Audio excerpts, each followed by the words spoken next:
एक बार बता देना, क्योंकि टॉपिक तो लगभग वही आप लोगों के पूछे जा रहे हैं, सेम है, और उसी आधार पर आज भी हम कुछ क्वेश्चंस को प्रैक्टिस करने जा रहे हैं। ऑडियो वीडियो सबको क्लियर आ रहा है? कुछ अलग नहीं आ रहा मैम, कोई हमसे 12वीं या ग्रेजुएशन लेवल का नहीं पूछ लेगा। 10वीं पास का एग्जाम है तो वही 9th-10th के एनसीईआरटी से ही लाइन टू लाइन क्वेश्चंस आपके बन रहे हैं, बहुत ज़्यादा अलग नहीं आ रहा है, ठीक है। 23 को एग्जाम है किसी का, 21 को है किसी का, आने वाले और किसी दिन में है। तो आप सबको हमारी तरफ से ढेर सारी शुभकामनाएं। अच्छे से ठंडे दिमाग से अपना एग्जाम दे करके आइएगा और समय से पहले पहुंचिएगा, ठीक है। चलिए तो शुरू करते हैं। भाई रेडी हो? एक थम्स अप का साइन भेज देना कि आप तो तैयार हैं। और आज का पहला क्वेश्चन, स्पेशली वो सवाल जो हमने कल आपको होमवर्क में दिया था, जरा वो लगा दूं सबसे पहले। देखिए जरा इधर क्वेश्चन था कि वह प्रक्रिया जिसके द्वारा लक्षण माता पिता से संतान में स्थानांतरित होते हैं वो किस नाम से जाने जाते हैं? लगाओ भाई क्या होगा सही आंसर। जिनके एडमिट कार्ड्स नहीं आए हैं पैनिक मत करिए, जिनके नहीं आए हैं तो अभी नहीं, तो हो सकता है आपका एग्जाम बाद में हो। लगभग 3 से 4 दिन पहले एडमिट कार्ड्स रिलीज हो रहे हैं और आपके 10 दिन पहले एग्जाम की डेट और सिटी आ रही है, तो थोड़ा सब्र कर लीजिए, अभी नहीं तो हो सकता है बाद में पेपर आपका होगा, ठीक है। आंसर दे रहे हैं हेरिडिटी, बिल्कुल सही। और इस क्वेश्चन में सिर्फ इतना पूछा है माता पिता से बच्चों के अंदर लक्षण आते हैं।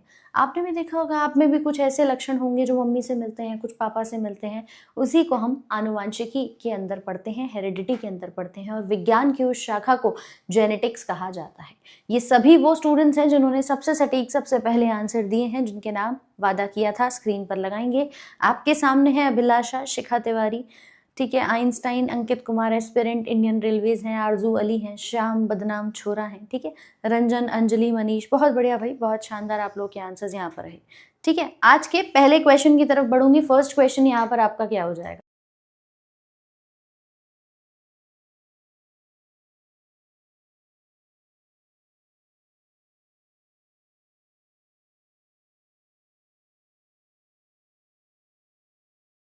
चलो पहला क्वेश्चन आ चुका है, एक बार जरा बताएंगे भाई क्या आंसर होगा।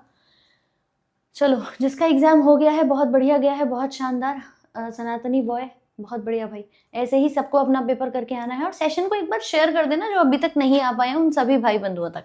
उसने कहा एक ऐसा एंजाइम जो अमाशय की मुख्य कोशिकाओं के द्वारा बनता है, प्रोटीन के पाचन की प्रक्रिया शुरू करने के लिए बहुत महत्वपूर्ण है, उसको हम किस नाम से जानते हैं? सबका आंसर या तो ए आ रहा है या डी आ रहा है। आप जरा सवाल को ध्यान से पढ़ेंगे तो उसने क्या नाम पूछा है? उसने ये पूछा है कि एक एंजाइम जो चीफ सेल्स ऑफ स्टमक से बनता है और प्रोटीन को पचाता है। तो सोचो कि मैम प्रोटीन को पचाने के लिए मुझे 2 एंजाइम्स चाहिए, या तो पेप्सिन या ट्रिप्सिन। अब पेट में कौन सा बनता है? पेप्सिनोजन, जो कन्वर्ट हो जाता है पेप्सिन में, इतना भी लिखा है, फिर भी मैम दूर दूर तक सी ऑप्शन नहीं दिख रहा है इनका। अमाइलेज याद करिए, हमने बताया था कि ये सिर्फ और सिर्फ स्टार्च का पाचन करता है। क्यों भाई, ऐसे कैसे काम चलेगा कि पहले ही बॉल पे एकदम क्लीन बोल्ड हो जाया करो तुम। अरे अमाइलेज जब भी आएगा ये स्टार्च को तोड़ेगा। बचा गया मैम पेप्सिनोजन। पेप्सिनोजन का काम होता है पेप्सिन में परिवर्तित करता है ये, और वही पेप्सिन प्रोटीन को तोड़ता है। उसने ये भी लिखा अमाशय में, अगर वो लिखता अग्नाशय में या आंतों में तो आता ट्रिप्सिन, ठीक है, तब आता मैम ट्रिप्सिन। उससे पहले क्या था? पेप्सिनोजन है। अच्छा इसको भी देख लो, कभी ये भी मैम लाइपेज लगा दे। लाइपेज हमेशा फैट को पचाएगा, यानी वसा का पाइसीकरण करता है। जब भी वसा को तोड़ना होगा तो ये टूटता है वसा अम्ल यानी फैटी एसिड में और एक ग्लिसरॉल के अंदर। और इसी ब्रेकडाउन को कराने के लिए एक एंजाइम आता है जिसका नाम क्या है? लाइपेज है। तो जब भी स्टार्च आएगा तो अमाइलेज याद रखना, वसा आएगा तो लाइपेज याद रखना। बोलो गलत तो नहीं करोगे? क्यों भाई, ए वाले अब तुरंत देखो कितनी जल्दी पलटे मार के सी पे आए हैं। थोड़ा ध्यान दे लिया करो कभी, है। थ्योरी कराइए मैम। कमलेश प्रधान जी थ्योरी करवाएंगे, लेकिन अभी पहले एग्जाम चल रहा है, इस समय पर थ्योरी की आवश्यकता नहीं, सवालों की ज़्यादा है। और उसके बाद वादा है आपसे थ्योरी भी मैं आपको पूरी कराऊंगी। बाकी हमारे बैचेस में थ्योरी अभी चल रही है, अगर किसी को भी पढ़नी है तो आप बैचेस में ऑफर चल रहा है, बढ़िया से तैयारी कर सकते हो। ऑल राइट, तो भैया आंसर इज ऑप्शन सी। ध्यान रखना, तुमने पहले क्वेश्चन पे तो गलतियां कर दी हैं, शब्दों का खेल है सिर्फ, जहां आप तुरंत बहक जाते हो। आइए जरा अगला बताइए। चलिए आदित्य कश्यप कह रहे हैं मेरा आज एनटीपीसी सीबीटी 2 का एग्जाम था, बहुत अच्छा गया एग्जाम, करंट का तहलका कायम है। चलो भाई बहुत बढ़िया। बाकी सभी जैसे एग्जाम्स अभी आपके आ रहे हैं, करंट अफेयर्स अच्छे लेवल पे पूछी जा रही है, तो थोड़ा सा पढ़ करके जाइए। डेली आपकी क्लासेस चल रही हैं, रिविजन बहुत ज़रूरी है, ठीक है, जिनका आने वाली शिफ्ट में एग्जाम है, जो कह रहे हैं मैम 29 को है, ये सारे क्वेश्चंस उसी के लिए इंपॉर्टेंट है। डेली शाम 5 बजे वाली जो क्लास चल रही है उसे फॉलो करते रहो। आंसर दे रहे हैं आयरन। किसकी कमी से रक्त की ऑक्सीजन और वहन क्षमता की कमी से सीधे तौर पर जुड़ा होता है? तो ऑक्सीजन कैरिंग कैपेसिटी आयरन के साथ आप यहाँ पे बता सकते हैं कि भैया अगर आयरन की कमी होगी तो हीमोग्लोबिन कम और ऑक्सीजन से नहीं बनेगा, जिसकी वजह से HPO2 नहीं बनेगा और आपके बॉडी में ऑक्सीजन की सप्लाई भी क्या हो जाएगी, कम हो जाएगी, क्योंकि आयरन हीमोग्लोबिन के हीम वाले भाग में पाया जाता है। ठीक है, अगला सवाल देखें। क्यों भाई, कर लें आज भी रैपिड फायर बढ़िया से, देखिए कितने सवाल कितनी जल्दी लगाते हैं आप लोग। चल नेक्स्ट क्वेश्चन का आंसर करिए फटाफट से। पूछा है आहार में किसकी कमी से आमतौर पर मंद प्रकाश में खराब दृष्टि रतौंधी हो जाती है? कि मैम इससे आसान क्या होगा है? बहुत बढ़िया, option number B, that is vitamin A. जब भी रतौंधी का नाम आएगा तो विटामिन ए, जिसको याद कराया था ए से आंखें, और आंखों में है पर्दा, पर्दे का नाम रेटिना, नाम पड़ गया रेटिनॉल। जब भी रतौंधी की बात आए विटामिन ए आएगा। आंखों के विजन में कमी आ रही है, विटामिन ए आएगा। आंखों में दर्द हो रहा है, दिखाई नहीं दे रहा, थोड़ा नज़दीक का दूर का, तो आप क्या बताएंगे? शरीर में है विटामिन ए की कमी, जिसको कहते हैं रेटिनॉल, और इसी की कमी से रतौंधी जैसे रोग हो जाते हैं। ठीक है, बात समझ आ रही है भाई? ऑप्शन नंबर ए हमारा बिल्कुल सही हो जाएगा, आई मीन बी। अगला सवाल, क्वेश्चन का आंसर लगाएंगे, क्या होगा सही?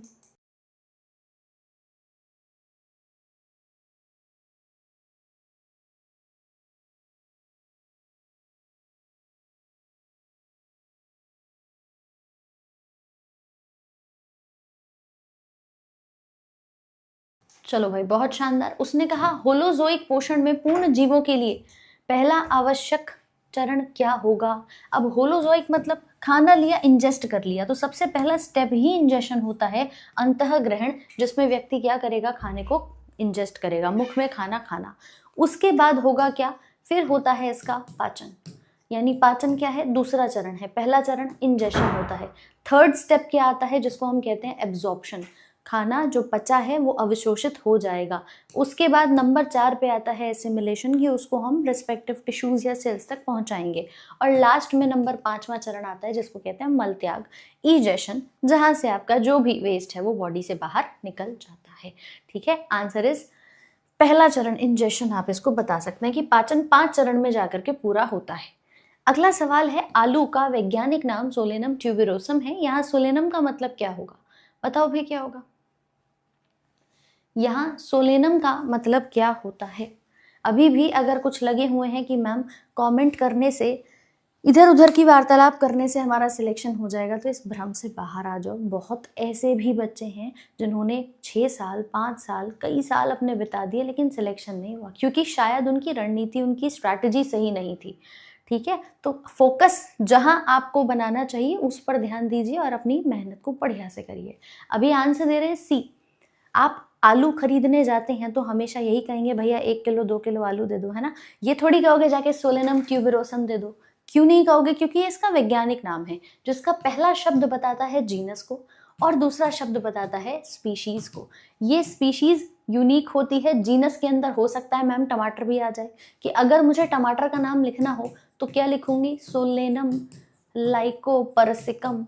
ठीक है, तो ये टमाटर बन गया अब यहाँ पर। तो स्पीशीज क्या होती है? वो बताती है कि आपका यूनिक कैरेक्टर यहाँ पे क्या है। स्पीशीज एक ही होती है। सो जीनस और स्पीशीज से मिलकर ये वैज्ञानिक नाम बनते हैं, और इसकी पूरी हायरार्की है वर्गीकरण के अंदर, जिसमें सबसे बड़ा जगत होता है, जिसको हम किंगडम कहते हैं। किंगडम से छोटा आता है फाइलम, फिर उससे छोटा बनता है class, order, family, genus, and the last one is species. तो इस पूरे सीक्वेंस को हम यहाँ पर वर्गीकरण की हायरार्की में जानते हैं कि जंतु जगत में बहुत सारे जानवर होंगे, लेकिन उसकी एक सिंगल प्रजाति स्पीशीज के नाम से यहाँ पर जानी जाती है। पॉइंट क्लियर है? मुझे ये बता दो कि मैम ये हायरार्की दी किसने थी? ये टेक्सोनॉमी के जनक, वर्गीकरण के जनक कहा किसको जाता है? आसान चीजें तो बहुत लगती हैं, लेकिन जरा सवाल में थोड़ा सा इन डेप्थ जानिए और बताइए आंसर क्या होगा। बिल्कुल इसकी ट्रिक बताई थी कि पॉट क्लीन और फैमिली गेट सिक। घरों में पॉट को साफ रखो वरना फैमिली बीमार हो जाएगी। वैनक्विशर कह रहे हैं लीनियस है, बहुत बढ़िया भाई। ये ग्रेगर जॉन मेंडल की दीवानगी छूटेगी नहीं तुमसे, हैं आधे अभी भी जो ग्रेगर जॉन मेंडल कह रहे हैं उन्हें मटर के दाने, अनुवांशिकी, उस पर छोड़ दो जरा मेंडल साहब को, है यहाँ आते हैं कैरोलस लिनियस, इन्होंने ही ये नामकरण दिए थे, द्विपद नामकरण, और इन्होंने ही वर्गीकरण नाम की यह शाखा टेक्सोनॉमी यहाँ पर दी थी। ठीक है, देखिए अगला सवाल। एंटीजन एक ऐसा पदार्थ है जो क्या काम करता है? सोच समझ के बढ़िया से आंसर लगा देना और शेयर कर देना जिस किसी ने भी अभी तक क्लास को पहुंचाया ही नहीं है अपने मित्र यार भाई बंधुओं तक। हर्बर्ट स्पेंसर ने क्या किया था? हर्बर्ट स्पेंसर ने ना नाम दिया था, जो डार्विन साहब की थ्योरी थी जिसको आप पढ़ते हो आज, नेचुरल सिलेक्शन, प्राकृतिक चयन, सर्वाइवल ऑफ द फिटेस्ट का नाम जो आया था, उस थ्योरी को नाम देने वाले हर्बर्ट स्पेंसर थे। थ्योरी थी डार्विन साहब की, मित्र थे दोनों घनिष्ठ, बोले यार तुम नाम रख देना इसका, ठीक है, थ्योरी तो मैंने यहाँ पर दे दी है, तो ऐसा कुछ काम था उनका। ऑलराइट, चलिए अभी इस सीरीज के बाद ना बहुत जल्द रेलवे रैंकर्स बैच वापस से हम शुरू कर रहे हैं, उसी में आपकी सारी थ्योरी कवर करा देंगे। ऑप्शन सी कह रहे हैं ट्रिगर्स द इम्यून सिस्टम, बिल्कुल सही। एंटीजन बॉडी में जाता है, आपके इम्यून सिस्टम को ट्रिगर करता है कि यार अपना काम क्यों नहीं कर रहे हो, और उसके बाद आपकी रोग प्रतिरोधक क्षमता जो है वो काम करना शुरू कर देती है। एंटीबॉडीज होती हैं जो आपके शरीर में इम्यूनिटी को बढ़ाने का काम करती हैं। बेसिकली इन्हीं को हम कहते हैं इम्यूनोग्लोब्यूलिन। ठीक है, क्या नाम देते हैं? इम्यूनोग्लोब्यूलिन, IG के नाम से जानते हैं शॉर्ट में। अभी कुछ तो इसको इंस्टाग्राम बना करके आंसर टिक कराएंगे, अगर ऑप्शन में एग्जामिनर ने लिख दिया ना IG की फुल फॉर्म बताओ और उसमें एक ऑप्शन इंस्टाग्राम होगा, चुपचाप लगा के आएंगे मैम इंस्टाग्राम। इम्यूनो यानी इम्यूनिटी बढ़ाने वाला प्रोटीन, ग्लोबुलिन मतलब प्रोटीन, याद रख लेना, इसी को एंटीबॉडी कहते हैं। जब भी बॉडी में कोई भी आपका बैक्टीरिया वायरस आता है, ये एंटीबॉडी लड़ती हैं उससे, कि आ जाओ लड़ाई करते हैं, फिर बुखार आता है, तापमान बढ़ता है। ठीक है, अगला बताइए, रोगाणुओं द्वारा उत्पादित हानिकारक पदार्थ को क्या नाम दिया जाता है? जल्दी से, बिल्कुल दीपिका भाई, गेम डी हो जाएगा यहाँ पे। Correct, option number D, toxins. जितने भी माइक्रोब्स हैं, माइक्रोब्स में कौन आता है? बैक्टीरिया, वायरस, फंगस, सब में माइक्रोब्स ही हैं, छोटे छोटे जो बीमारी कराते हैं, रोगजनक हैं। इनसे जो पदार्थ बनते हैं वो एंटीबायोटिक्स नहीं है, वो पॉल्यूटेंट नहीं है, हार्मोन भी नहीं है, ये कहलाते हैं टॉक्सिन, यानी विषाक्त पदार्थ कहलाते हैं। ठीक है, तो answer will be option number D. आपसे पूछ लिया जाए कि जब माता पिता दोनों का रक्त समूह AB हो तो संतानों के रक्त का वर्ग क्या हो सकता है? सोच समझ के आंसर लगाना, क्या हो सकता है फटाफट से। ऑडियो सबको क्लियर आ रहा है? ऑडियो तो क्लियर आ रहा है यार सबको। ठीक है, चलिए बहुत बढ़िया, सुनाई दे रहा है, सब कुछ दिखाई दे रहा है, ऑडियो वीडियो?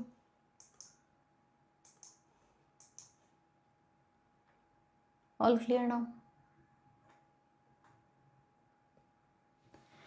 ऑप्शन दे रहे हैं BAB एंड AB। आइए जरा देख लेते हैं। देखो मदर का, उसने कहा कि दोनों का ब्लड ग्रुप क्या है? AB है, यहाँ भी AB और फादर का भी AB। इसके अगर मैं एलील्स बनाऊंगी तो IAIB बन गया, और इसके भी क्या बनेंगे? IAIB। ठीक है, जब भी कभी क्रॉसिंग करानी हो तो एक स्क्वायर बना लिया करो, जिसको पुनेट स्क्वायर कहते हैं, आसानी हो जाएगी। एक तरफ मदर के एलील्स लिख दिए और एक तरफ आपने फादर के यहाँ पर लिख दिए। ठीक है, AB और AB दोनों के यहाँ पर बने हैं। अब इस A और A का कॉम्बिनेशन क्या बनेगा मैम? A बनेगा। A और B का कॉम्बिनेशन AB बनेगा। B और A का कॉम्बिनेशन AB बनेगा, और B और B का B बनता है। यानी हमारे पास जो प्रोबेबिलिटी है उसमें O के चांसेस नहीं दिख रहे हैं। A, B और AB जो है, यही पॉसिबिलिटी है कि जो संतान उत्पत्ति होगी उनकी ब्लड ग्रुप या तो A हो सकता है, या B हो सकता है, या AB हो सकता है। इसी पुनेट स्क्वायर से देखा ना हमने, पहले इनके एलील्स बनाए और उसके बाद उनकी क्रॉसिंग करा दी कि लो भैया मदर और फादर की क्रॉसिंग हो गई। यहाँ किसी भी कंडीशन में अगर IO होता या AB की जगह किसी एक पेरेंट के अंदर A होता या B होता तो चांसेस होते A इसके O आने के, बट नहीं है, तो आंसर हो जाएगा ऑप्शन नंबर B। सबका क्लियर है? चलो अगला बताओ, माइक्रो ऑर्गेनिजम्स में क्या आते हैं? सूक्ष्म जीवों में आप किस किस को रख सकते हैं? आराम से सोच समझ के बताना।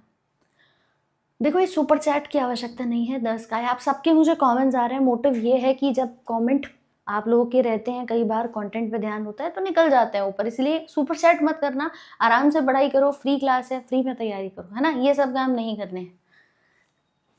चलो लगाओ आंसर जल्दी से। तो बन गए भैया, 4 ऑफस्प्रिंग बना के रख दिए। अब बताइए अगला सवाल, सूक्ष्म जीवों में क्या आता है? ऑप्शन दे रहे हैं मैम, ये जो डी आंसर लगा रहे हैं, पता है सूक्ष्म जीव वो होते हैं जो खुली आंखों से नहीं दिखते। क्या आपको जानवर और प्लांट्स, जो जंतु हैं, जो पादप हैं, खुली आंखों से दिखते हैं कि नहीं? तो मैम ये तो वैसे भी नहीं हो सकता ना, बैक्टीरिया है, वायरस है, माइक्रोएल्गे, फंगस, प्रोटोजोआ, इन सबको मैं खुली आंखों से नहीं देख सकती। इन्हें देखने के लिए क्या चाहिए, माइक्रोस्कोप चाहिए। आप में से है क्या कोई ऐसा जिसकी आंखों में माइक्रोस्कोप लगा हो कि मैम हम तो वायरस भी देख लेंगे, कोरोना देखो मैम यहाँ है? नहीं हो सकता ना ये संभव। तो इनके लिए सूक्ष्मदर्शी की आवश्यकता पड़ती है, इन्हीं को कहते हैं। और ये सब रोगजनक की श्रेणी में आते हैं, ये बीमारी कराते हैं, फैलाते नहीं है। ये बीमारी कराने वाले पैथोजन कहलाते हैं, ध्यान रखिएगा। फैलाने वाले को वाहक कहते हैं, जिसमें कीट आता है कि मलेरिया मच्छर से फैलता है, ना कि बैक्टीरिया से। बैक्टीरिया से आप कहेंगे तो बीमारी हो सकती है। अगला बताओ जल्दी से। हाँ है यहाँ पे माइक्रोस्कोप लेकर के भी जो आंखें बैठे हैं, फटाफट से आंसर लगाओ विद जल्दी जल्दी, क्या होगा सही।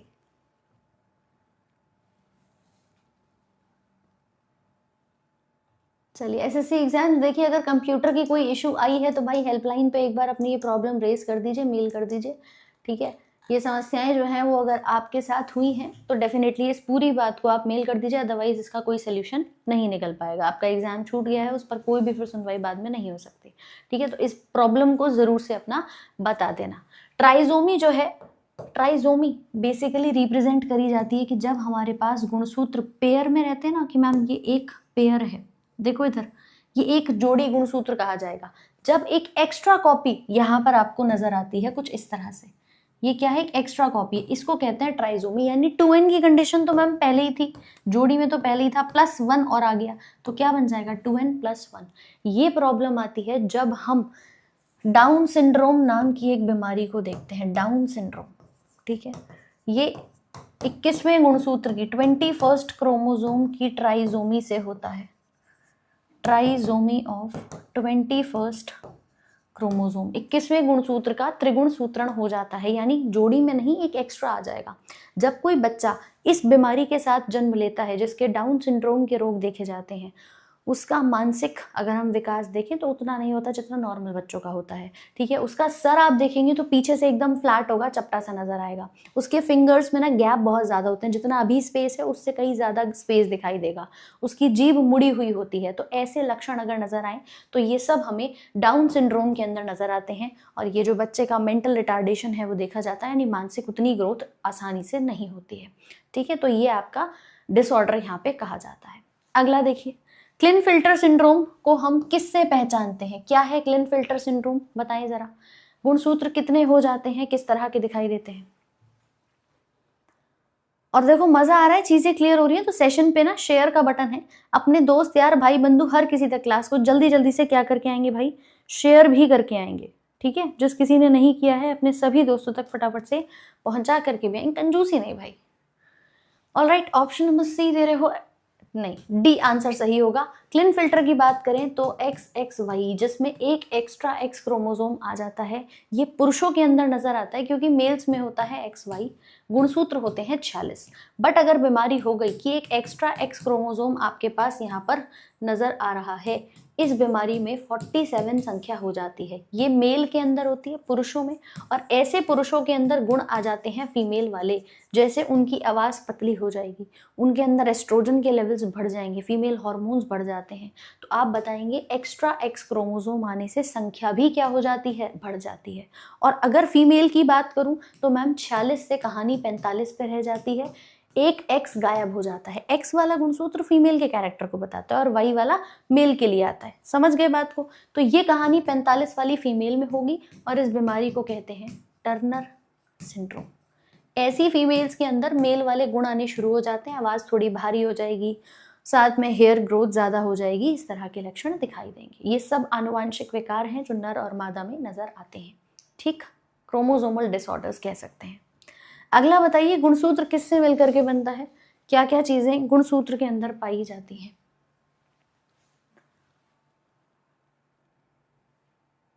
चलिए भाई बेटा, एप्लीकेशन वाली प्रैक्टिस शीट एप्लीकेशन पर ही मिल जाएंगी, जो आपका फोल्डर PDF का बना हुआ है। जो भी स्टूडेंट्स नए एनरोल किए हैं अभी नए बैचेस में, जहां पर क्लास की PDF है वहीं आपको प्रैक्टिस शीट्स भी मिल जाएंगी, ठीक है।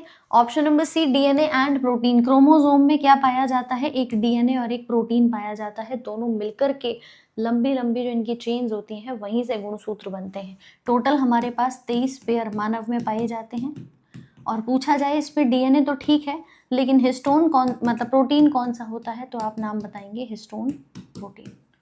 ठीक है, चार्ज इस पर नेगेटिव है, इस पर पॉजिटिव, और ये कॉइलिंग करते हैं लगातार, ये गोल प्रोटीन होता है, इस पर धागा आकर कैसे पूरा घूम जाता है। अगला देखिए, यूकैरियोटिक कोशिकाओं में प्लाज्मा झिल्ली किससे मिलकर के बनी होती है? जल्दी जल्दी बताओ। देखो एक बात का ध्यान रखना, ठीक है प्रमोद देशमुख जी, मैं आपको एक बात बता दूं, यहाँ पर आपके इस समय पर सबसे ज्यादा जो क्वेश्चंस पूछे जा रहे हैं वो जिन चैप्टर से आ रहे हैं, अगर वही चैप्टर नहीं पढ़े, आज मैं तुम्हारे लिए कुछ अलग से सिलेबस उठा करके ले आऊँ और वो डेली डेली तुम्हें कराना शुरू कर दूँ, आप पेपर देने जाएं और बोले मैम ये तो आ ही नहीं रहा। एग्जाम से पहले एटलीस्ट उन चैप्टर्स के ही अलग अलग क्वेश्चंस का रिवीजन जरूरी है जो आपके लिए फ्रीक्वेंटली पूछे जा रहे हैं। मानते हो इस बात को कि नहीं? आपके लिए वन शॉट भी कराई है, रेगुलर सेशंस भी चल रहे हैं, और जो चैप्टर से प्रश्न नहीं आ रहे हैं उन्हें पढ़ने में इंटरेस्ट है, तो ये बता दो मैम कोई फायदा होगा नहीं है। एटलीस्ट वो पढ़ो जो पेपर में आ रहा है। अब सेल से अलग अलग क्वेश्चंस आ रहे हैं, तो हर दिन आपके लिए ये प्रयास किया जा रहा है कि जितने सवाल चाहे वो लेटेस्ट आपके एनटीपीसी में, एएलपी में, टेक्नीशियन में जो एग्जाम्स हो चुके हैं वहाँ आ गए हैं वो भी आपको करा दें, प्लस जो नए बनते हैं वो भी आपको करा दिए जाएं। ऑलराइट, सो इसीलिए प्रैक्टिस करिए, ये बहुत ज़्यादा इंपॉर्टेंट है, अदरवाइज कोई फायदा नहीं है भाई। पढ़ लो तुम पुराना सिलेबस जो है, पुराने सवाल जो है अगर वो पढ़ना चाहते हो तो कुछ नहीं हो सकता फिर। ठीक है, ऑप्शन नंबर फॉस्फोलिपिड नहीं, फॉस्फोलिपोप्रोटीन। प्लाज्मा मेम्ब्रेन किससे मिलके बनी होती है? तो फॉस्फोलिपोप्रोटीन से मिलके बनी होती है। आप कहेंगे इसमें बाई लेयर द्विकला होती है फॉस्फोलिपिड की, और इसी के साथ प्रोटीन्स पाए जाते हैं, कुछ आंतरिक और कुछ बाहरी। तो फॉस्फोलिपोप्रोटीन की झिल्ली जो है वो हमारे पास उपस्थित होती है। Answer will be option number C. ठीक है, अगला सवाल बताओ, इसमें मिलान करना है कि कौन सा लक्षण किसके कारण होता है, किसकी कमी के कारण होता है। देखिए और मिलान करिए। कर दी गलती?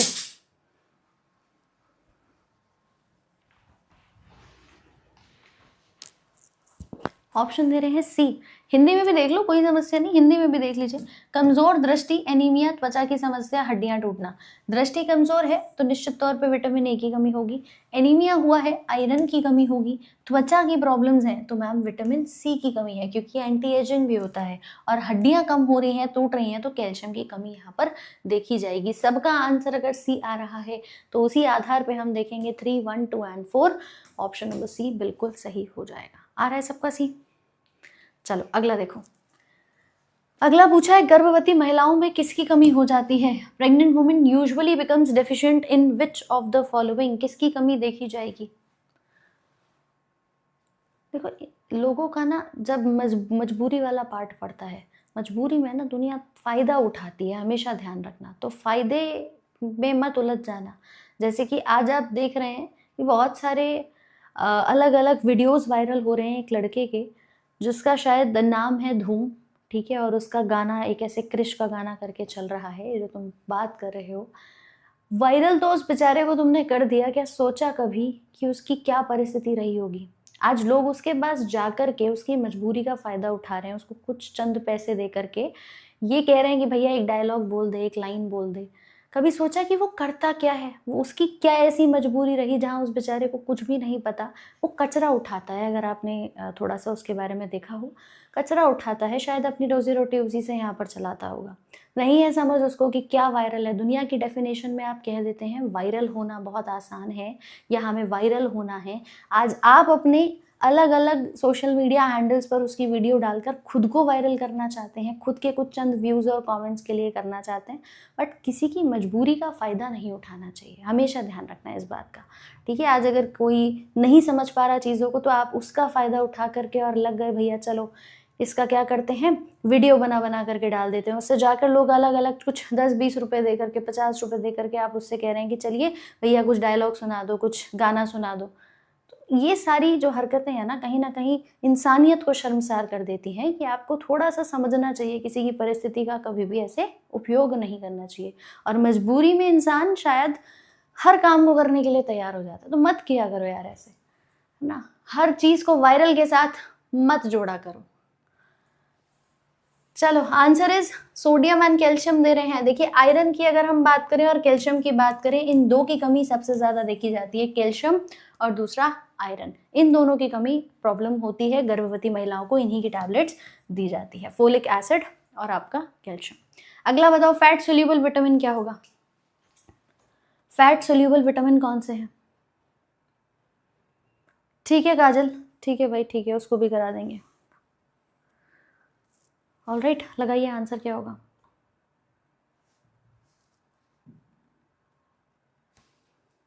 ऑप्शन नंबर सी दे रहे हैं। वसा में घुलनशील 4 नाम याद कराए थे, कीड़ा आया याद। अब कीड़ा में से अगर हम देखें तो पहले में ऑप्शन दे रखा है नियासिन, गलत हो जाएगा मैम, B3 होता है। ठीक है, दूसरे में कैल्सीफेरॉल होता है जिसको हम कहते हैं विटामिन डी, कैरोटीन आता है ए के लिए और टोकोफेरॉल आता है ई के लिए। तो ऑप्शन नंबर बी यहाँ पर हमें सही दिखाई दे रहा है, आंसर बी होगा। आप में से कई बच्चे डी और सी लगा रहे हैं, आओ देख लेते हैं। ये तुम्हें एस्कॉर्बिक एसिड दिखाई दे रहा है भाई, विटामिन सी कहाँ है ये वसा में घुलनशील? सोच के बताओ खुद की, मैम बहुत आसान सवाल है ना, आप इतने आसान सवाल क्यों करा रहे हो हमें, हो तो रहे नहीं है तुमसे। Ascorbic acid vitamin C, answer यही गलत हो जाएगा। इसके बाद राइबोफ्लेविन भी दे रखा है, ये B2 होता है, इसके आधार पे भी गलत हो गया। लो और देखो, फिर थाइमीन पहले ही दिख रहा है कि मैम थाइमीन होता है विटामिन B1, बायोटिन होता है बालों के लिए विटामिन B7, सीधे सीधे गलत हैं ये सारे। वसा में तो बी और सी खुलते ही नहीं है, कुछ ज्यादा इजी हो गए मैम, है इतने इजी कि हमने आते हुए सवाल को गलत कर दिया। गजब करते हो भाई। 2 आंवला पर डे, तुम 1 आंवला पर डे खा लो, विटामिन सी भरपूर मिल जाएगा, जरूरत नहीं है 2 खाने की, 1 भी बहुत है। ठीक है, फिलहाल फैट सोल्यूबल में ये आते हैं और बी और सी का कोई भी वेरिएंट दिख रहा हो, बी का या सी दिख रहा हो, तो ये पानी में घुलते हैं, वाटर सोल्यूबल कहे जाते हैं। ओवर कॉन्फिडेंस ले डूबता है और उसका एग्जाम्पल आप क्लास में ही दे देते हो, एग्जाम सेंटर तक तो मैं तुम्हें कैसे पहुंचाऊं, यही तुम कहानी को खराब कर देते हो कि लो मैम यही हमने तो खेला कर दिया। लगाओ अगला सवाल, अब लेकर आऊंगी तुम्हारे लिए ना आसान आसान क्वेश्चन। किस विटामिन की कमी से परनीशियस एनीमिया होता है? B12 या विटामिन सी? अब बताएं जरा क्या होगा। अब जितने आंसर बी के साथ आ रहे हैं सब गलत है। क्यों गलत है मैम? क्योंकि B12 से मेगैलोब्लास्टिक एनीमिया होता है। B6 अगर मेंशन होता, नहीं है तो बी लगा देते चलेगा, इसकी कमी से होता है परनीशियस एनीमिया। B12 की कमी से मेगैलोब्लास्टिक एनीमिया होता है, जिसमें आरबीसी का साइज बिगड़ जाता है, बड़ा हो जाता है। आई कहानी याद। इसकी कमी से क्या होगा मैम? स्कर्वी होगा, यानी मसूड़ों से खून बहना शुरू हो जाएगा। इसकी कमी से क्या होगा? हड्डियां मुड़नी शुरू हो जाती हैं, रिकेट्स हो जाता है, ऑस्टियोमलेशिया हो जाता है। ठीक है भाई, ये रोग देखे जाते हैं। Answer is option number A. Option ने धोखा दे दिया, गजब हो यार, है खुद ने गलती करी वो कुछ नहीं मैम, ऑप्शन ने धोखा दे दिया हमें। बी लगा के आना, अगर बी लिखा है 6 लिखा है तो डेफिनेटली मैम यही होगा, और अगर आ जाए B9 उसकी कमी से भी क्या होता है? एनीमिया होता है। ठीक है, वहां कुछ परनीशियस या मेगैलोब्लास्टिक नहीं लिखा होता, नॉर्मली हीमोग्लोबिन की कमी हो जाती है। अगला देखो, fat digesting enzyme lipase is secreted by which of the following? वसा को बचाने वाला एंजाइम लाइपेज किसके द्वारा स्रावित होता है? गुर्दे, बड़ी आंत, अग्नाशय या लिवर? हाँ जी,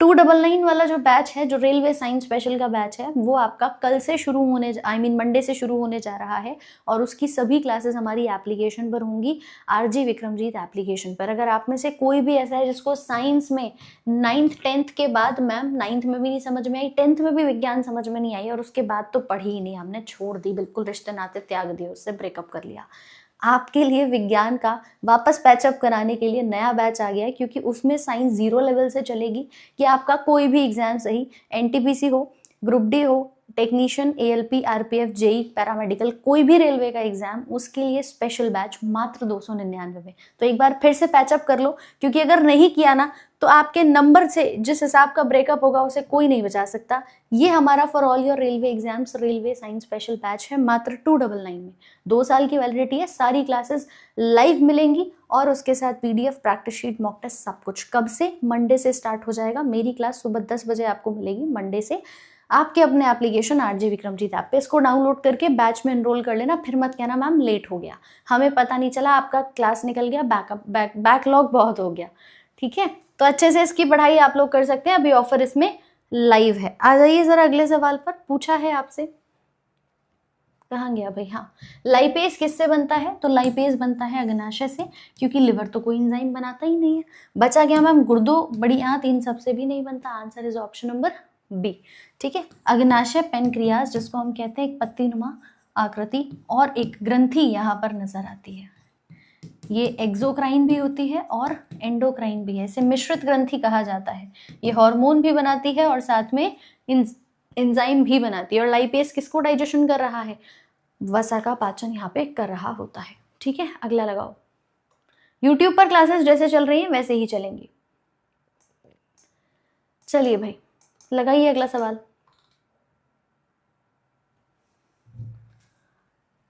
दिल्ली पुलिस वाले, हाँ प्रैक्टिस कर सकते हो, कोई समस्या नहीं है भाई। चयापचय किसे नाम देते हैं, what is metabolism, what is metabolism. और मजा आ रहा है ना सेशन को, एक बार जल्दी से शेयर करके आ जाना सभी मित्र यार भाई बंधु जिनका एग्जाम बचा है 16 जनवरी तक होना, जल्दी से एक बार शेयर करके आएंगे और सेशन पे ना लाइक भी कर देंगे, ताकि ये जो कंजूसी आप कर रहे हैं पता तो चले कि चीजें क्लियर हैं कि नहीं, है ना। अभी बहुत कुछ सरप्राइज आना बाकी है आपके लिए, सोमवार को बताऊंगी उसके बारे में। आंसर आ रहा है C, synthesis and breaking down of biomolecules, बिल्कुल सही। मेटाबॉलिज्म में शरीर में कुछ जाता है तो टूटता भी और नया बनता भी है। मैडम हमने रोटी खाई, ठीक है खाई, रोटी में था स्टार्च, वो स्टार्च बॉडी में जाकर के टूटेगा, किस में टूटेगा, माल्टोज में टूटेगा, यानी ब्रेक डाउन हुआ। और ब्रेक डाउन होकर ये माल्टोज लास्ट में क्या बनाएगा, ग्लूकोज बनाएगा, जिससे मिलेगी एटीपी अल्टीमेटली। तो हमारे पास एनर्जी बन के भी तैयार हुई। यानी जब जैव अणुओं का संश्लेषण और विघटन एक साथ होता है तभी आप कहते हो मेटाबॉलिज्म हो रहा है। मेटाबॉलिज्म एक वर्ड है जो चयापचय के नाम से जाना जाता है हिंदी में, और इसको हम डिफाइन कर सकते हैं दो रिएक्शंस के साथ कि ये कैटाबॉलिक और एनाबॉलिक, दो तरह से काम कर रहा है। कुछ टूट भी रहा है तो कुछ बन भी रहा है। कैटाबॉलिक मतलब टूटना और एनाबॉलिक मतलब बनना, उपचय और अपचय मिलकर के हो जाता है। ठीक है, अगला बताइए इमल्सिफिकेशन क्या है, पाइसीकरण क्या है, जल्दी से बताओ। व्हाट इज पाइसीकरण। मैम मेरा एग्जाम 29 को है, मनीष कुमार भाई ढेर सारी शुभकामनाएं हमारी तरफ से, ऑल द बेस्ट, बढ़िया से करके आना, है ना। तब तक के लिए डेली क्लासेस करो। ऑप्शन नंबर ए दे रहे हैं, breaking fat into small globules. Emulsification, पाइसीकरण में वसा जो है वो टूट जाता है छोटे छोटे ग्लोब्यूल्स में माइसील के रूप में, और वहीं से फिर फैटी एसिड और आपका ग्लिसरॉल बन के तैयार हो जाता है। ठीक है, और इसे तोड़ने के लिए जो एंजाइम आता है उसको हम लाइपेज के नाम से जानते हैं, जो आप यूजुअली कहते हैं कि लाइपेज एंजाइम के तौर पे काम करता है। ठीक है, असमान संतति कोशिकाएं किस में उत्पन्न होती हैं, स्पोरुलेशन, फिजन, बडिंग या फ्रेगमेंटेशन। लगाएं आंसर। पीडीएफ पूरी मिल जाएगी आपके चैट बॉक्स में, ऊपर एक लिंक पिन कर रखा है, उसे क्लिक करके ज्वाइन कर लो। आपका रैंकर्स रेलवे ऑफिशियल जो टेलीग्राम हमारा चैनल है वहाँ पे आपकी पीडीएफ मिल जाएगी आपको इस सेशन की। ओके, जिसका एग्जाम जब भी है आप रेगुलर अपनी क्लासेस करो भाई बढ़िया तरीके से। बी दे रहे हैं और ए दे रहे हैं। उसने एक सेकंड, उसने क्या बोला मैम, मेनली उसने कहा अनइक्वल। एक इमेजिन करो सिचुएशन, असमान संतति कोशिकाएं, ये मेरे पास क्या है, अमीबा है। जब अमीबा टूटता है तो दो डॉटर सेल्स बनती हैं। क्या अमीबा की कोई शेप फिक्स है, एक बात ये बताओ, क्या अमीबा की शेप फिक्स है। आपने कहा मैम नहीं है, लेकिन ये एक टूट करके दो बनाता है और इसी को हम कहते हैं बाइनरी फिजन। इसी प्रक्रिया को द्विविखंडन कहा जाता है। ठीक, तो अमीबा के अंदर जो रिप्रोडक्शन होता है वो होता तो है बाइनरी फिजन, लेकिन अनइक्वल डॉटर सेल्स नहीं कह सकते, क्योंकि अनइक्वल मेनली आपका बडिंग के अंदर बनती हैं। बड जब बनता है, ये हमारे पास रहा हाइड्रा, एक छोटा सा बड बनेगा और फिर उसके बाद ये धीरे धीरे करके बड़ा होगा और उसके बाद ये डिटैच होकर ये पेरेंट बॉडी से अलग हो जाता है। तो अनइक्वल का नाम अगर आता है तो ऑप्शन में बडिंग दे रखा है, लगा देना मैम। इसी में मुकुलन के द्वारा जो हाइड्रा में नजर आता है हमें, ये प्रक्रिया देखी जाएगी। ऑप्शन नंबर सी बिल्कुल सही हो जाएगा। बात आ गई, क्लियर है। बडिंग कहाँ कहाँ होता है, दो एग्जाम्पल ध्यान रखेंगे, एक हाइड्रा, खमीर यानी ईस्ट के अंदर भी ध्यान रखना। मोस्ट इंपॉर्टेंटली ये दोनों पूछे जाते हैं, मुकुलन कहाँ हो रहा है, इन दोनों का एग्जाम्पल दे सकते हो। ठीक है भाई, अगला देखो, किसको छोड़कर सभी पौधों की जड़ें रेशेदार होती हैं यानी फिब्रस होती हैं। क्या होगा आंसर।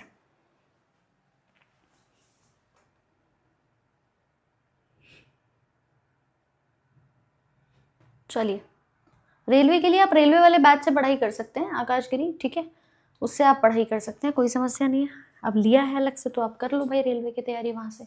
आंसर आ रहा है बीटरूट, बिल्कुल सही है। बीटरूट के अंदर नहीं होती, बाकी सब के अंदर आपको दिखाई देंगी, मतलब ऑल हैव फिब्रस रूट्स, बाकी इसमें पाया जाता है टैप रूट सिस्टम। ठीक है, इसमें होता है टैप रूट। टैप रूट होता कैसा है जरा डायग्राम में देखिए, ये जो डायग्राम दिख रहा है आपको टैप रूट है, और दूसरा वाला फिब्रस है, जहां एक ही बिंदु से सारी की सारी जड़ें रेशेदार निकलती हुई नजर आ रही हैं। दिख रहा है सभी को? तो दो प्रकार की आपकी प्रणाली यहाँ पर रूट की देखी जाती है।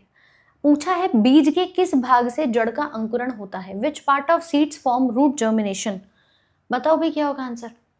Which part of seed form root germination? ALP का एग्जाम कब तक होगा? पूरी उम्मीद है 16 जनवरी ग्रुप डी खत्म होगा और उसके बाद आपका एएलपी का एग्जाम जो है वो होने जा रहा है।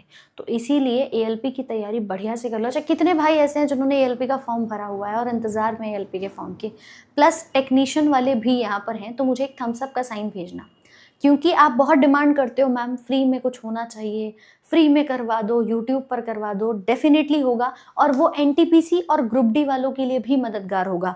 क्या होगा मैं पहले आपको बता देती हूँ, उसके बाद फिर आऊंगी इस सवाल के ऊपर। देखो, ये हमारा ऑफिशियल यूट्यूब चैनल है जिस पे अभी आप क्लास ले रहे हो, सब्सक्राइब कर लेना ताकि हर वीडियो आप तक पहुंच जाए। ठीक है, इस चैनल पे मंडे को, यानी आज तो मैम सैटरडे हो गया, मंडे को आ रहा है 5 का पंच। क्या है इसके अंदर ये जानने के लिए आपको जुड़ना होगा 22 दिसंबर यानी मंडे शाम के 5 बजे, सेम टाइम सेम जगह।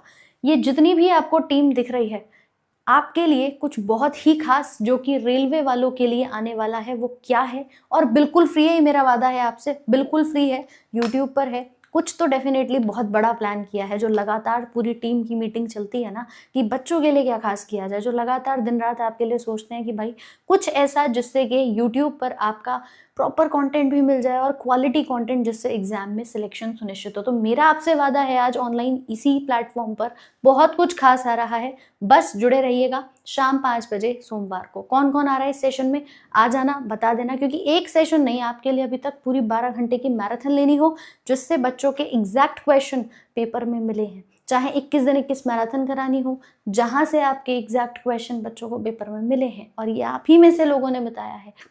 और अब एक बार कुछ खास अभी रिवील नहीं करूंगी, ये बात बताऊंगी भाई, देखो मंडे को ही आपको पता चलेगा। ठीक है, अब बाकी जानकारी के लिए आ जाना, देख लेना, सब बता देंगे आपको 22 तारीख को शाम के 5 बजे।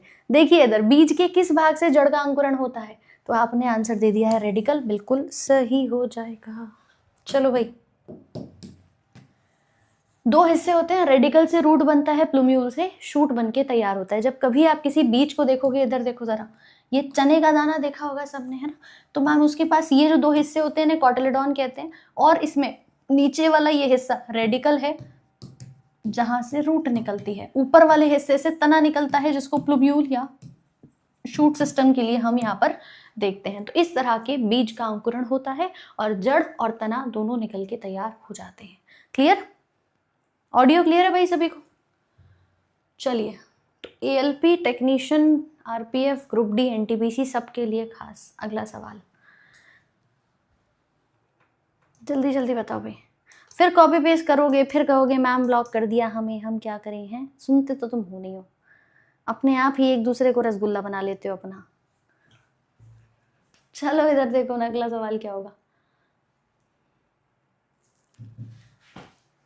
अदरक एक प्रकंद है जिसका उपयोग खाना पकाने और स्वाद को बढ़ाने वाले एजेंट के रूप में किया जाता है। फिलहाल तो ठंड पड़ रही है, अदरक वाली चाय आप में से सभी लोग पीते होंगे, है ना? आंसर क्या है कि मैम वो एक अंडरग्राउंड स्टेम है, भूमिगत तना है, जड़ें नहीं है, उसको हम भूमिगत तना का हिस्सा कहते हैं। जब आप देखेंगे कि दिखता कैसा है, तो मैम इस प्रकार से अदरक है, कहीं से भी इसकी ग्रोथ कोई फिक्स शेप तो है नहीं मैम, इसके नीचे एडवेंटिशियस रूट सिस्टम होता है जहां से इसकी ग्रोथ देखी जाती है, और भूमिगत तना इसको हम नाम देते हैं। ऑप्शन नंबर ए बिल्कुल सही हो जाएगा।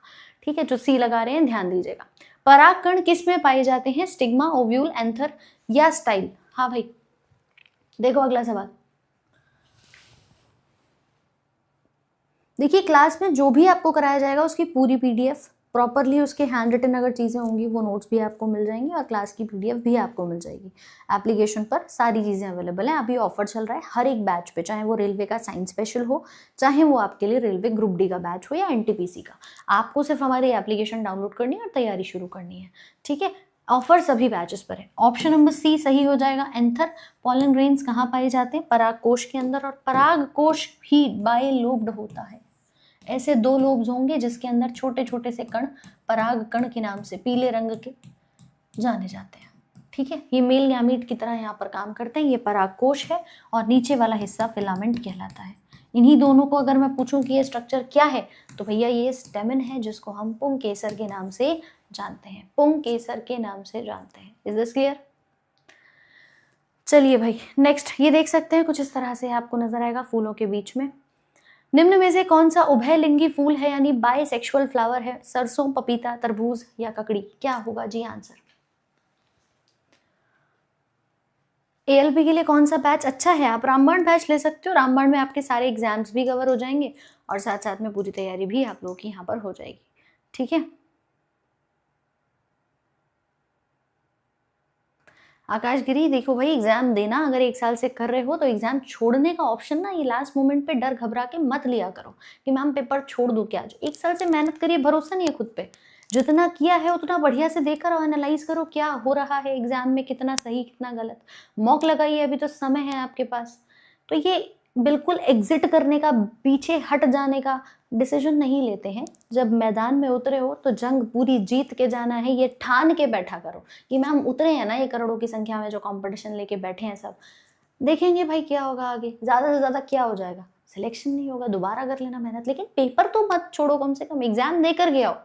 इतनी जल्दी पीछे पलट दी मैम कहानी, सब खत्म, 1 साल की पूरी मेहनत खराब। देखिए इधर बाइसेक्सुअल फ्लावर, उभयलिंगी, जिसके पास मेल और फीमेल दोनों बॉडीज एक ही फूल में नजर आती हैं, वही एग्जाम्पल हमारा यहाँ पर सरसों का देखा जाएगा। पपीता हो, तरबूज हो, ककड़ी हो, ये तीनों में आपके यूनिसेक्सुअल होते हैं, मेल फीमेल अलग अलग हैं, लेकिन सरसों के अंदर एक ही फूल में दोनों भाग नजर आते हैं। कुछ इस तरह से डायग्राम आप देख सकते हो, ये बीच में इसका फीमेल वाला पार्ट है जिसको हम कहते हैं पिस्टल या कार्पल, और ये साइड में जो नजर आ रहा है this is your male part. ठीक है, दोनों साइड्स में आपका दिखाई दे रहा है। अगला देखिए, पौधों की कार्बन और ऊर्जा आवश्यकताएं निम्न में से किस प्रक्रिया से पूरी होती हैं? Carbon and energy requirements of plants are fulfilled by which of the following process? बताएं भाई जल्दी से।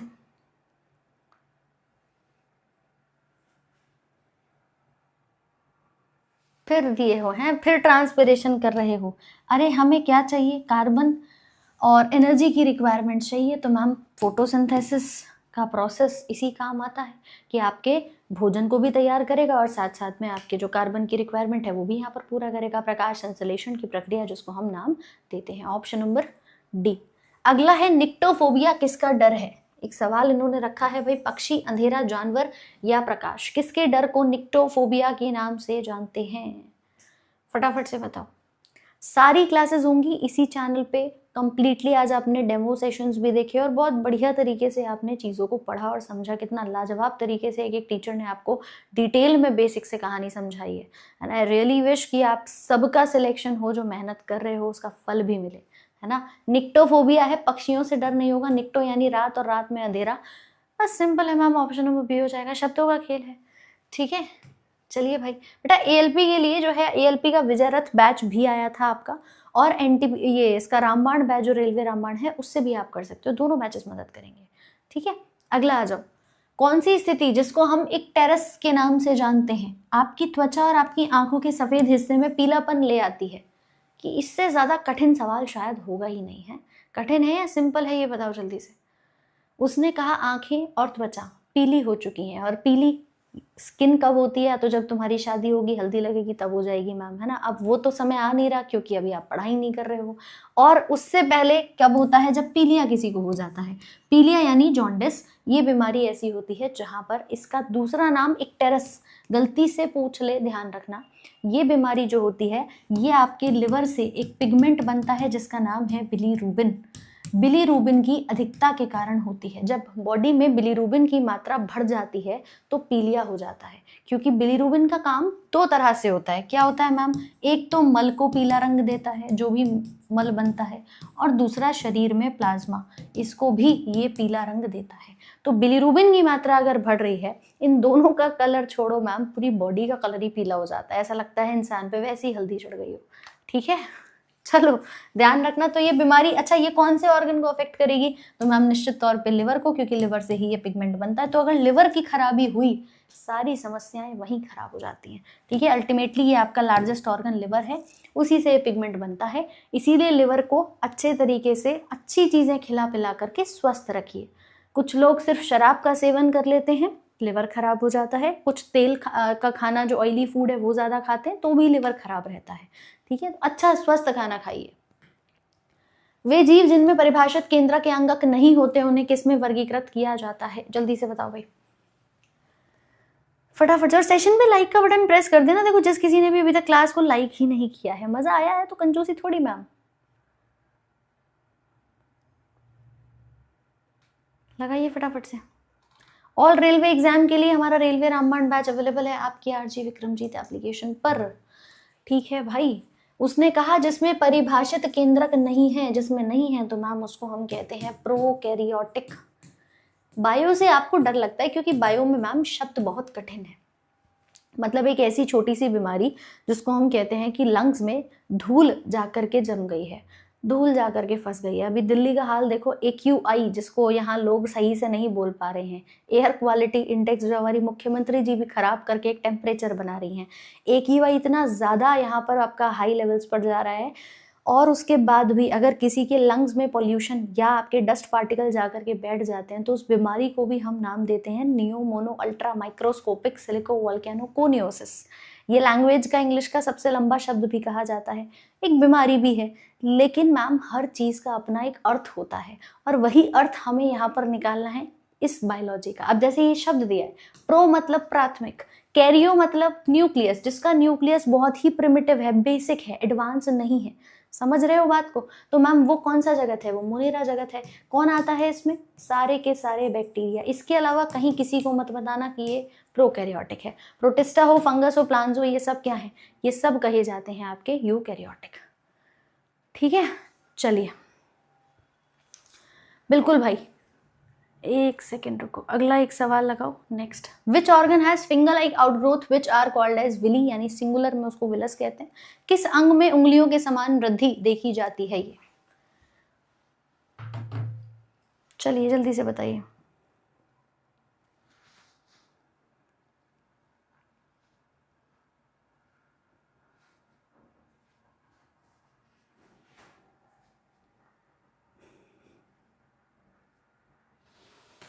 बहुत बढ़िया, ऑप्शन नंबर सी दे रहे हो, कुछ ए दे रहे हो। देखो किसने कहा विली कहाँ होती है? तो विली होती है छोटी आंत में।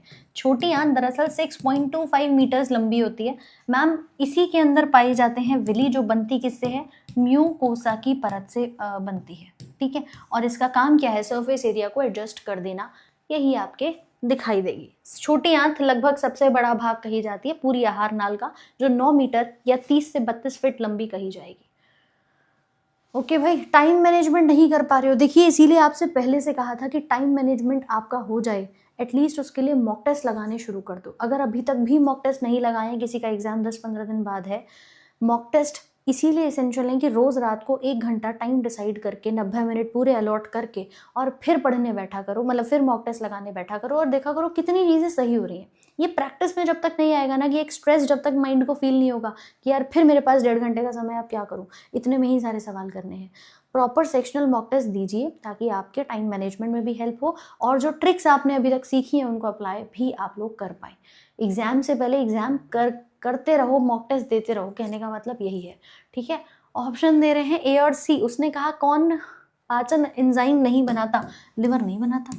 सलाइवरी ग्रंथि हो, पेनक्रियाज हो, इंटेस्टाइन की ग्लैंड हो, तीनों बनाती हैं, क्योंकि ये तीनों ही क्या है हमारे पास ग्रंथि के तौर पे नजर आ रही है, बट आते ग्रंथि नहीं है, लेकिन यहाँ से इसका रस बनता है जिसके माध्यम से आपके एंजाइम्स बनते हैं। So answer will be option number A. Liver से कोई एंजाइम नहीं बनेगा, लिवर केवल बाइल जूस बनाती है, कोई हार्मोन भी नहीं बनाती। ठीक है, अगला बताओ।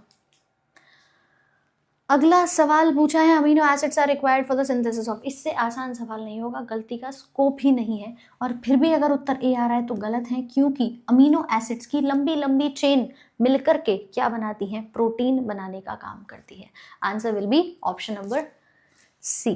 ठीक है, next, yellow colour of urine is due to the presence of. मूत्र का पीला रंग किसकी उपस्थिति के कारण कहा जाता है? अब कुछ लोग अगर यहाँ बिलीरुबिन ऑप्शन में रख दूं तो उसे भी सही कर देंगे कि भाई यूरिन का येलो कलर किसके कारण होता है?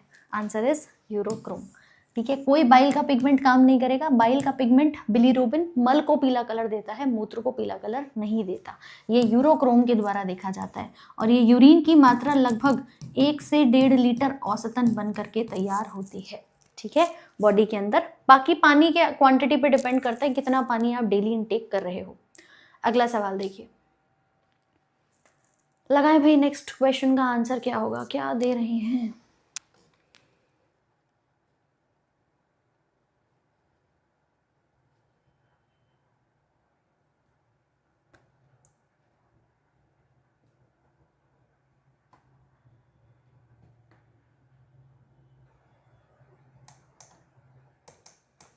चलिए भाई, ऑप्शन नंबर B3 आ रहा है। नियासिन का विटामिन जो नाम है बेसिकली वो आपसे पूछा है तो ये B3 हो जाएगा। और इसी की कमी से एक रोग आता है जिसको हम पेलिग्रा के नाम से जानते हैं। पेलिग्रा वो बीमारी है जो B3 की कमी से होती है, ध्यान रखिएगा। ठीक है, अगला, retinol is a scientific name of which vitamin? ये किस विटामिन का वैज्ञानिक नाम कहा जाता है? रोज शाम 5 बजे क्लास होती है। चैनल पे नए हो तो सब्सक्राइब कर लेना, रिमाइंडर सेट कर लो, टाइमर लगा लो कि मैम 5 बजे डेली क्लास करनी है। ठीक है, और इसी के साथ ऑप्शन नंबर ए दे दिए हो क्योंकि रेटिनॉल विटामिन ए के लिए आता है। ए से आंखें, आंखों में पर्दा, पर्दे में रेटिना और रेटिना से बन गया रेटिनॉल। अगला कह रहा है उस विटामिन का नाम बताइए जो मस्तिष्क के स्वास्थ्य के लिए आवश्यक है। ब्रेन के डेवलपमेंट के लिए कौन सा विटामिन जरूरी होता है? क्या लगाओगे भाई? हाँ भाई, क्या लगाएंगे जल्दी से बताना एक बार। करेक्ट। अब ब्रेन के लिए जब बात आती है ना तो मैम कहीं ना कहीं ये सारे के सारे आवश्यक हैं। आप ऑल ऑफ दी अबव लगा सकते हैं, सबका अलग अलग इंडिविजुअल रोल जो है वो देखने को मिल जाएगा। यहाँ तुम्हारा सरकारी बाबू वाला आंसर बिल्कुल चलेगा कि ma'am all of the above सही हो जाएगा। ठीक है, अगला सवाल आपसे कह रहा है बाय विच रिएक्शन, सुनना ध्यान से, किस अभिक्रिया द्वारा पौधों में ऑक्सीजन बाहरी वातावरण से कोशिकाओं के अंदर पहुंचता है? यानी by which reaction does oxygen in plants reach the cells from the external environment? इसका सही आंसर क्या होगा? ईमानदारी से बताना आज गलतियां कितनी हुई हैं, ईमानदारी से बताना। ठीक है, और एक बात और बता दूं कि देखो अभी क्वेश्चंस की प्रैक्टिस के लिए ना आपके रेलवे ग्रुप डी में रेलवे की जो सामान्य विज्ञान की किताब है ये लगभग फिजिक्स, केमिस्ट्री, बायो के सारे 2025 के क्वेश्चंस जितने एग्जाम्स हो गए हैं उसके आधार पे अपडेट करा दी गई है। बढ़िया से मेहनत करो, तैयारी शुरू कर दो क्योंकि यही आप लोगों के लिए क्या करेगी, मदद करने वाली है जब आपकी प्रैक्टिस की बात आती है। और सिर्फ यही भर्ती नहीं, अगली भर्ती को भी अगर आपने टारगेट किया है उसमें भी ये आपकी मदद करेगी। साथ ही साथ में अभी बैचेस पर ऑफर भी चल रहा है। अगर आपने अभी तक रेलवे की साइंस नहीं समझ में आ रही है, कहाँ से पढ़ूं मैम, आपके लिए रेलवे साइंस स्पेशल अवेलेबल है। ठीक है, ये मत सोचना 2026 में दुनिया खत्म हो जाएगी तो पढ़ के क्या करना है।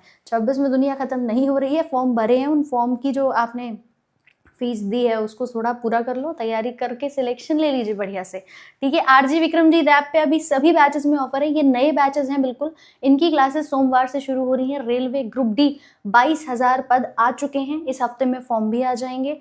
और फॉर्म आ जाएंगे तो मैम तैयारी तब शुरू करें, उससे अच्छा है अभी से शुरू कर दीजिए।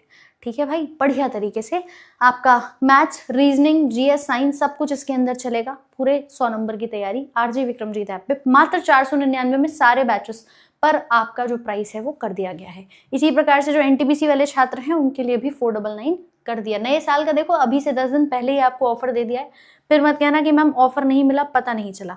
और जो बच्चे फॉर ऑल एग्जाम्स पढ़ना चाहते हैं, ये बैच 16 अक्टूबर से शुरू हुआ था, पुराना है रामबाण 4.0 बैच, पर इसमें भी आपका सिलेबस जो है वो कराया जा रहा है।